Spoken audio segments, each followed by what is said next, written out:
last week, I gave a talk called Imagine If, and it was inspired by a video that Glenn sent me by Alan Watts. A video that I was completely blown away by. And so I endeavored to tell what the video was and then talked about it. And so afterwards, I got some feedback that it was a little too deep, maybe. The people didn't quite understand what I was talking about, and that they found it confusing from some people. Not everyone, but from some people. And so I thought, oh, great! Because this means that I get to talk about it again, I get to unpack it a little bit, and I also get to learn as someone who's standing in front of the room, who maybe, when I'm talking, not everything lands every single time, and so here's an opportunity for me to express it differently. So the whole premise of this video, it comes from a much larger talk, which I have not heard, but it's just a snippet of it. But the whole premise of it is that we do not remember who we are. That when we are born, we know everything, we are awake and alive and aware, and then at some point, there's all this stuff of life that gets piled on, and basically we end up forgetting who we are. And so Alan Watts in this video is saying, what if you were really so powerful, there's a power within, there's a power where we are, what if you were so powerful that you could decide one night to dream all of the most amazing things that you could ever experience? Okay, all the good, the great, the fantastic, all of the really, really yummy, juicy stuff that you want to go through. You were able to dream all of it.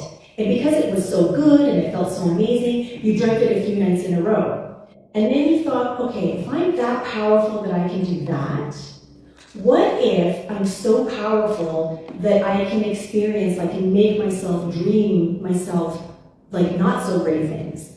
Things that, hurt, that are challenging, that are hard, that are violent, that are, like on the edge of like, am I going to live through this? What if I were that powerful that I could do that?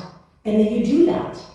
And then because you're realizing, well, wow, I'm like super powerful.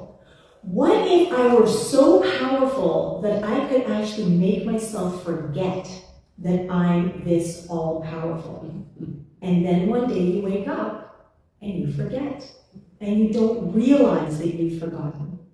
And so that was the gist of this video. Alan Watts said it so much more eloquently than I, but that's the gist of it. And that's what our spiritual journey is. He's trying to tell us that we are on this journey of remembering who we are. But what he also says in the video, which I didn't talk about last week, is that he talks about it as a game. And this really fits in with something I did mention last week, which is that according to Thomas Troward, the whole point of life is for spirit or God, intelligence, universal mind, whatever, to enjoy itself. And what can be more fun sometimes than playing a game? And so this whole thing, this whole experience that we're having, it's almost like the ultimate or divine game of hide and seek, right? We're born knowing who we are. Here I am. I am so knowing that I'm all powerful in everything. And then life happens, our family happens, our environment happens, ideas, thoughts, expectations, roles, boxes, whatever get piled on. And then all of a sudden, we're hiding. But we don't even know that we're hiding. So it's like, here I am, I know who I am, and then who am I, right? So hide and seek, and that's what it is. But there's no fun in the game if you don't know that you're playing a game, right? And how many times have you played a game, someone like brings a board game or something like that, a card game, whatever, it's like, hey, let's play this. Everyone around you like, yeah, sure, whatever. They're all getting in, you're like, what? What's happening? I don't know. What are the rules of this game? And then they try to explain them to you, and you're like, I don't understand. So this is what he's talking about in this video, and this is really what we're talking about here. Every time we get together, if we are consciously playing this game, if we are really present to our life experience and the way that we're creating it, then we are realizing from moment to moment to moment that we are so much more powerful than what we are experiencing, than what we have thought, believed, or felt until now. And the fun in that is remembering. But so many times we forget, but then we make ourselves remember. And then we forget again, and then we make ourselves remember. And so the question that I asked people to consider last week, when I guess people got confused, because I wasn't super clear, is why is it important, or does it matter, that we are dreaming, that we are in this sort of, and this one I was talking about dreaming was that we're in a haze, we're in a fog, we're not spiritually awake, we're not aware to our divine truth, to this incredible, amazing, innate, inherent power that we truly are. Why is it important for us to dream? Why is it important for us to awaken from that dream? Well, there was this quote in our meditation. Each minute, consciousness is endowed with the impetus towards survival, change, development, and creativity. It is not enough that all that is desires for their being, but that each portion of it also carries this determination. And so it's like having the opportunity to play this game, it's having the opportunity to create life, it's having an opportunity to be all that you can totally become, of all the infinite possibilities that are available to you every single moment of every single day, and then not doing it.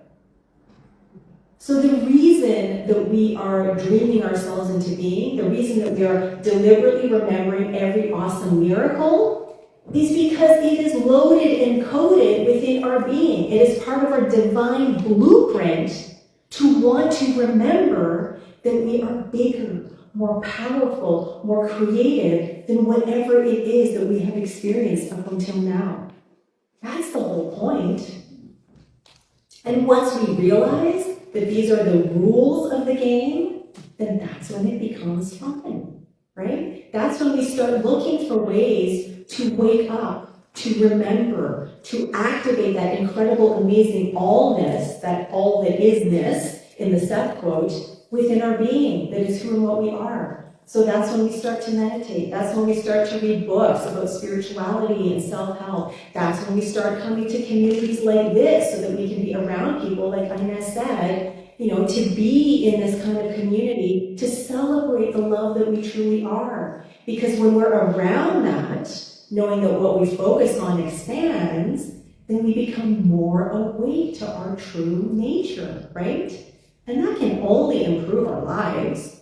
I mean, sometimes it may not feel like it because we're growing and expanding, but even as Gail offered, when she fell, she's still trusting and knowing and marveling at this miracle of her body and how it completely and totally wants to survive and thrive, how it is designed to be that way. And that's something that we can all do every single moment of every single day.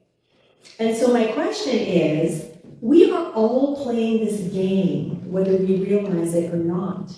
And so the choice is, do we want to play it consciously? Do we want to play with awareness?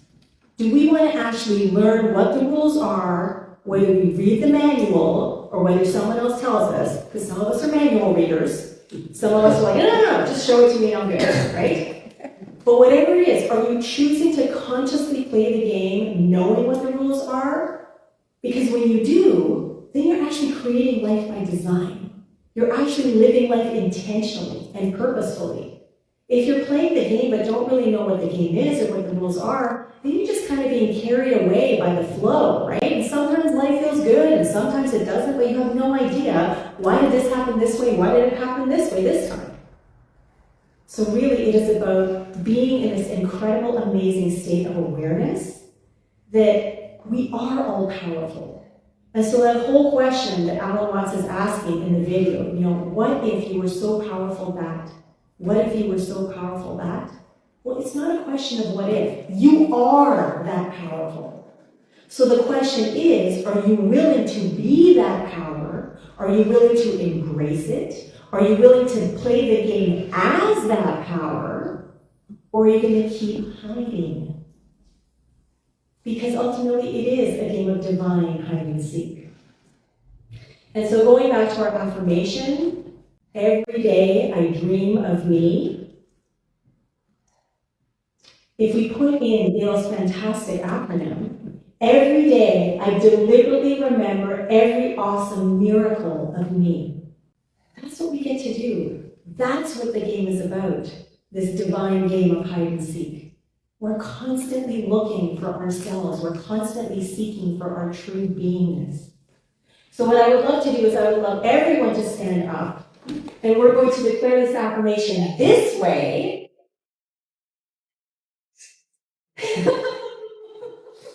All right? And so just feet wide, chest open, heart open and receptive. Take a look at this affirmation, and let's declare it together. Every day I deliberately remember every awesome miracle of me. And so it is.